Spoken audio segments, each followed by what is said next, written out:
Estamos de regreso para el último bloque de la noche y quiero aprovechar para mandarle un beso a Leonora Esquivel, que me ayudó a armar esta mesa hoy y que estoy fascinado con el nivel de expertitud que tienen, de conocimiento de los temas del medio ambiente las invitadas de esta noche. Con el argumento de frenar el maltrato animal, en 2015 entró en vigor una ley que prohíbe usar animales de vida silvestre en espectáculos, pero no se prohibió el uso de animales domésticos. En abril del 2019, diputadas de Morena presentaron una iniciativa de ley general de bienestar animal, pero no fue bien recibida. Sus críticos señalaron que buscaba la explotación de los animales para beneficio de intereses particulares y no realmente el bienestar animal, abriendo además la puerta a su regreso a espectáculos públicos. La iniciativa fue congelada. En los últimos años, organizaciones ciudadanas y legisladoras han presentado varias iniciativas para frenar el maltrato animal, pero tampoco han avanzado. A la fecha, no hay una normativa federal concurrente con las administraciones estatales que parta del trato digno y respetuoso a todas las especies animales. Según diversos estudios, la deforestación, la fragmentación de hábitats y la pérdida de diversidad aumenta la presencia de patógenos que pueden derivar en problemas de salud pública. Naciones Unidas ha advertido que enfermedades transmitidas de animales a humanos, como la COVID-19, no solamente amenazan nuestra economía, sino además el bienestar de todas las especies, incluida la humana. ¿Qué medidas está tomando el gobierno de México para preservar la diversidad biológica en nuestro territorio y frenar la devastación de los recursos naturales? Escuchemos a las panelistas y los panelistas de esta noche. A ver, ¿con quién arrancamos y cómo vemos? Si quieren podemos conectarlo con el tema de la COVID-19. Qué difícil es hacer que la gente entienda el vínculo que hay entre comer animales y estas pandemias que están surgiendo. El SARS, la H1N1, ahora la COVID-19, el MERS, etcétera, y las que vienen. ¿Cómo lo ves, Víctor? Empiezo contigo, tienes la mano levantada. Bueno, primero que nada hay que decir que las zoonosis, que son las enfermedades que vienen de animales a los humanos, no son algo nuevo, son algo que toda la vida se ha dado, desde que consumimos animales, o ni siquiera consumimos, desde que estamos en contacto con animales es relativamente común. El mismo Darwin adquirió una enfermedad por una garrapata lo picó y le pasó una enfermedad. Hace un rato estaba yo leyendo que hay 2 casos en Mongolia, me parece, de peste bubónica, cuando parecía que esto se había acabado, y es por haber comido marmota. Entonces, esto es algo muy común, y lo que tenemos que hacer es dejar de fragmentar o dejar de invadir los espacios en los que los animales comúnmente estaban. Y por la parte del maltrato animal, lo que quisiera decir es, ya hay 11 estados, si no me equivoco, si la memoria no me falla, que ya tienen leyes de protección ambiental. Está la Ciudad de México, obviamente, que siempre es vanguardia en este tipo de asuntos. Puebla, Jalisco, Michoacán, Chihuahua, Quintana Roo, Yucatán. Ya hay muchas, y creo que se tiene que ir avanzando en esto y tener un ordenamiento federal que castigue el maltrato animal, pero no solamente el maltrato animal como lo podemos ver de repente en redes sociales, que alguien agrede a un perro. A mí me ha tocado, por ejemplo, el lugar de donde soy originario, al final de la fiesta anual, descabezaban un pollo, y al final, después de negociaciones, la autoridad logró que dejaran de descabezar pollos de verdad, y colgaban pollos de plástico llenos de harina, y la gente pasaba y ya hacía las cosas de una forma bastante distinta. Creo que sí tiene que ir trabajando también con las costumbres de la gente que suele usar animales como parte de sus rituales o de sus festividades, como es el caso que comentaba, ¿no? Sí, no, bueno, está terrible.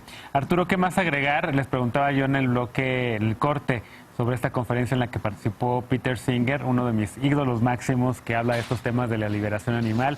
Y tu organización, además, también Anima Naturalis en México, hace un trabajo, y en el mundo también muy importante para la defensa de los derechos de los animales no humanos. ¿Ha habido retrocesos en la 4T o está paralizado el tema, como decía al inicio de este bloque? Desgraciadamente está paralizado en algunos, y en otros sí hay retrocesos. Mira, seré muy breve. ¿Qué retrocesos podemos tener? Presentaron una iniciativa, la bancada de Morena en la Cámara de Diputados en el mes de febrero, para regresar los animales a los circos. Eso definitivamente es un retroceso, puesto que en el 2015 se logró la reforma a la Ley General de Vida Silvestre, que si bien es una reforma, es un avance que quedó un poco incompleto, porque solamente habla de la prohibición de estos animales en circos y no ahondó más en espectáculos. Pero este intento de esta iniciativa es un retroceso. Posteriormente presentan también diputados de Morena una mal llamada ley de bienestar animal, que nosotros la llamamos de antibienestar el año pasado, que trataron prácticamente de sumar o de juntar todas las áreas de explotación animal, pero con muchos fines atrás de intereses del sector cárnico, de los ganaderos y de diversos sectores. Además de que la iniciativa de ley era un mamotreto jurídico, yo hice una muy fuerte crítica a eso. Tenemos también un retroceso en cuanto en tema de vida silvestre, como lo decíamos hace rato, se cancelaron de 7 centros de integración y conservación de vida silvestre y se les recortó un presupuesto a los 2 que quedan de 1.500.000 pesos al año para los 2 centros de conservación. Entonces sí vemos un retroceso en este sentido y creo que si el gobierno actual, que es de izquierda, y que el presidente ha mencionado de ir a las causas o en el tema de la violencia, tendríamos que ir a las causas también en que la violencia hacia los animales es muy importante, Genaro. Está probado en todas partes, en el FBI hay muchos estudios que la violencia empieza hacia los animales. Si no frenamos esta violencia hacia los animales, si no la castigamos y si no la sancionamos, el que maltrata y mata a un animal, el día de mañana va a golpear a una mujer y va a matar a una persona. Claro. Tenemos que entender esa conexión. Entonces, cuando habla el presidente y todo la 4T de ir a las causas, pues a nosotros nos encantaría que no se hiciera una consulta para prohibir la tauromaquia, que simplemente se prohibiera la tauromaquia, que se prohíban las peleas de gallos, porque son espectáculos violentos. Entonces, en una congruencia de discurso, en esa narrativa, tendríamos que empezar a erradicar todos estos espectáculos que generan violencia. Y no promoverlos como regresar una iniciativa de los circos a los animales. Debemos también entender que en el marco normativo es importante que se haga ya un criterio uniforme. En el mes de noviembre del año pasado hubo un foro en el Senado de la República en el cual asistimos diversas organizaciones para que se pudiera plasmar ya a nivel constitucional la reforma, la adición al artículo 73, en el cual se mencionen los derechos de los animales, el bienestar, una iniciativa que nada más hace referencia a los perros, a los animales de compañía. Nosotros creemos que debería de ser más amplio a todos los animales, claro. Pero es importante que se haga para que se establezcan criterios desde el ordenamiento jurídico de bienestar y trato animal. Hoy, y concluyo con eso, tenemos iniciativas de ley en los congresos locales que definen maltrato animal y trato digno de una forma muy diferente a lo que lo menciona la Ley General de Vida Silvestre, y la Ley de Sanidad Animal dice una cosa y la Ley General de Equilibrio Ecológico y Protección al Ambiente dice otra. Entonces estamos teniendo un Frankenstein jurídico sin un criterio uniforme, y creo que eso deberíamos de corregirlo. Claro. Y además ya hay jurisprudencia también de la Suprema Corte respecto al tema de los toros de Coahuila, ¿no? Por ejemplo. Y las peleas de gallo de Veracruz. El ministro Arturo Saldívar manifestó que las peleas de gallos no violan el derecho al trabajo al prohibirlas. Entonces sí hay criterios ya en el Poder Judicial muy claros. Ahí creo que ha habido avances, pero sí faltan muchísimo más, y yo creo que una congruencia narrativa en este gobierno. De acuerdo. Yolanda, el tema de la pandemia y la relación con los animales no humanos que tenemos, la explotación que estamos haciendo de ellos, no nada más el tema de la violencia que ya mencionaba Arturo, sino también el tema de estas enfermedades.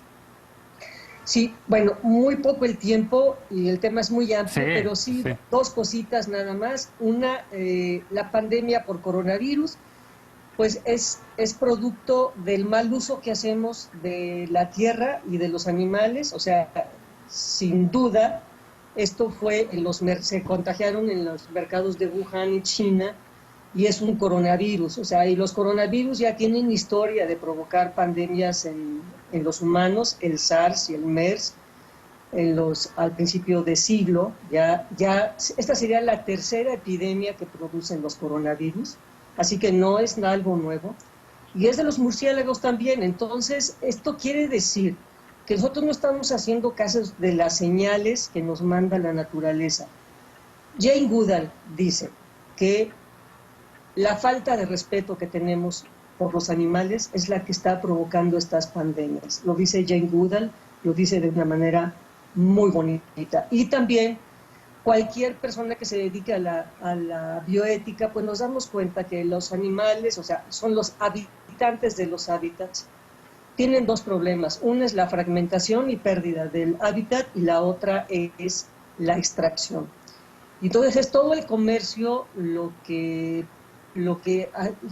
ojalá tengamos oportunidad de hablar de comercio de animales, pero lo que hacemos de comercio con los animales es brutal. Por ejemplo, te digo una cosa, de víboras, serpientes, en el comercio internacional legal de especies en riesgo, se trafican, se venden, se comercian 1 millón de víboras al año, por ejemplo, y doy solamente un ejemplo. Entonces el comercio es algo brutal que estamos haciendo y es una falta de respeto a la naturaleza y a los animales. Claro.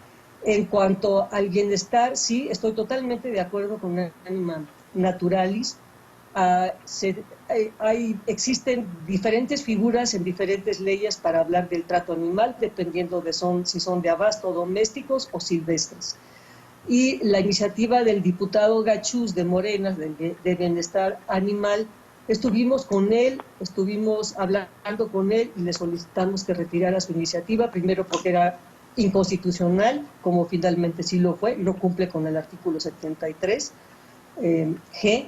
Entonces, se necesita esta reforma que nos está diciendo Anima Naturalis para poder legislar. Si no tiene competencia la Cámara de Diputados o el Senado, no pueden legislar en materia de bienestar animal ni protección animal. Claro. Y eso es algo que tendríamos que estar ocupándonos todos de eso para que esto pueda transitar y podamos tener ordenamientos desde nivel de ley general, no federal, pero general, que distribuya competencias y entonces los estados tengan que legislar de manera armónica hacia todos los animales.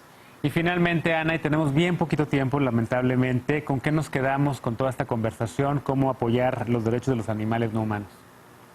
Pues, a ver, creo que algo que se ha estado tocando, pero que igual no se ha precisado del todo es, creo que el primer tema de bienestar animal, en cuanto a animales silvestres, el primer tema, y el más importante porque en realidad la destrucción y la fragmentación de hábitats es el primer factor de pérdida de especies, en la mayoría de las especies, es justamente permitirles continuar con sus procesos de evolución natural. Y eso nos lleva al Tren Maya, nos lleva a un montón de proyectos, iniciativas de gobierno y de la iniciativa privada muchas veces, incluso de la propia sociedad. O sea, incluso se ha hablado de que Sembrando Vida hay deforestación para poner frutales en lugares donde hay frutales silvestres. Y esto implica que muchos animales que se alimentan de esos frutales silvestres ya no tienen el alimento que específicamente necesitan para sobrevivir y para continuar con sus poblaciones naturales. Entonces, creo que el primer asunto es darles trato digno y respetuoso en ese sentido, permitirles continuar con sus procesos de evolución natural, que al final de cuentas son los que además nos mantienen a nosotros más protegidos de las pandemias y en fin, tiene todos los efectos positivos que puede tener la biodiversidad, con hábitats naturales, con sus especies viviendo ahí libremente, ¿no? Claro. Oigan, pues lamentablemente se acabó el tiempo de este programa, pero que sea la primera de muchas mesas. Ya te encontré a mis 4 expertas y expertos en temas medioambientales, además de Leonora. Muchas gracias por habernos acompañado esta noche y bueno, considérenme un aliado en estos temas. Gracias, Yolanda, gracias, Ana, gracias, Victoria, gracias, Arturo. Gracias. Gracias a ti, Genaro. Gracias a todos. Hacemos una pausa y regresamos ya para despedirnos con la paparrucha de esta noche. No te vayas.